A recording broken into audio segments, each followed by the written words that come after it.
জানতে পাচ্ছি তাতে আজ আপনাদের যাদের গড়িয়াহাট থেকে গ্রেপ্তার করা হয়েছে এখনো পর্যন্ত লালবাজারে ৬৫ জন আপনারা রয়েছেন। আপনাদের জামিন নিয়ে কি কোনো সমস্যা দেখা দিয়েছে? প্রতিবার যেমনটা হয় এবারও পুলিশ আমাদের পিআর বন্ডে, পার্সোনাল রিমান্ড বন্ডে ছেড়ে দেওয়ার জন্য আমাদের সই করাতে এসেছিল। কেন্দ্রীয় প্রতিমন্ত্রী ডক্টর সুকান্ত মজুমদার তথা আমাদের রাজ্য সভাপতি, আমি দলের সাধারণ সম্পাদক এবং আমাদের উত্তর কলকাতার সভাপতি তমগ্ন ঘোষ, এই তিনজন আমরা রিফিউজ করেছি বেল। আমরা পুলিশের বেল নেব না। আমাদের রাজ্য সভাপতির সিদ্ধান্ত যে বারে বারে যেভাবে পুলিশ আমাদের উপর আক্রমণ করছে, কোনো গণতান্ত্রিক আন্দোলন করতে যাওয়ার আগেই গাড়ি থেকে নামা মাত্র হাইনার মতো ঝাঁপিয়ে পড়ে তাদেরকে গ্রেপ্তার করে বারবার লালবাজারে নিয়ে আসছে, তা আমরা বারবার মানব না। আমাদের সঙ্গে আরও ৬২ জন আমাদের কার্যকর্তা রয়েছেন। গড়িয়াহাট, হেয়ার স্ট্রিট, ধর্মতলা, লালবাজার, বিভিন্ন জায়গা থেকে তাদের গ্রেপ্তার করে নিয়ে আসা হয়েছে। ৫-৭ জন মহিলা কার্যকর্তা চোট পেয়েছেন, তাদেরকে বিভৎস মারা হয়েছে। আমরা বেল রিফিউজ করাতে তারা পিআর বন্ডে সাইন করার পরেও, পিআর বন্ডে সই করার পরেও তারা এখন সিদ্ধান্ত নিয়েছে তারা কেউ বেরোবে না। পুলিশ প্রত্যেকবার এইভাবে এই মাসে প্রায় ৪ বার আমাকে রাস্তা থেকে তুলে নিয়ে এসে লালবাজারে রাখছে এবং তারপরে বেল বন্ডে সই করিয়ে ছেড়ে দিচ্ছে। এতদিন তাই হয়েছে। আমি আজকে সিদ্ধান্ত নিয়েছি, যেভাবে আপনার বাড়ির ঘরের মেয়েদের যেভাবে ইজ্জত লুট হচ্ছে, যেভাবে তাদেরকে ধর্ষণ করা হচ্ছে, তার বিরুদ্ধে একটা জোরদার প্রতিবাদ হওয়া দরকার। নিয়েছি আমি বেল বন্ডে সাইন করে ব্যক্তিগতভাবে জামিন নেব না। তার জন্য যদি আমাকে রাতভর জেলে থাকতে হয় তাও কোনো অসুবিধা নেই, রাতভর জেলে থাকবো। এর আগে আমি বলেছি 1000 বার যদি আমাকে অ্যারেস্ট হতে হয় আমি 1000 বার অ্যারেস্ট হবো।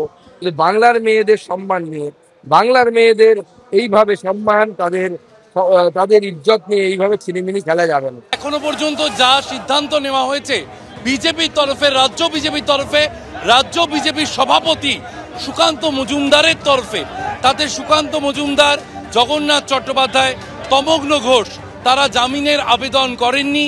তারা আজ রাতে লালবাজারে লকআপে থাকার সিদ্ধান্ত নিয়েছেন এবং তাদের সঙ্গে একাধিক বিজেপি নেতাকর্মী যারা জামিন পেয়েছেন কিন্তু তারাও সিদ্ধান্ত নিয়েছেন লকআপে রাত্রি যাপন করার।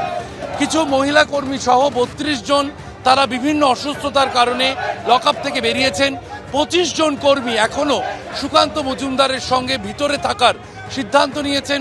সুকান্ত মজুমদার, জগন্নাথ চট্টোপাধ্যায়, তমগ্ন ঘোষরা আজ রাতে ভেতরে লালবাজারে থাকবেন এমনটাই সিদ্ধান্ত নিয়েছেন।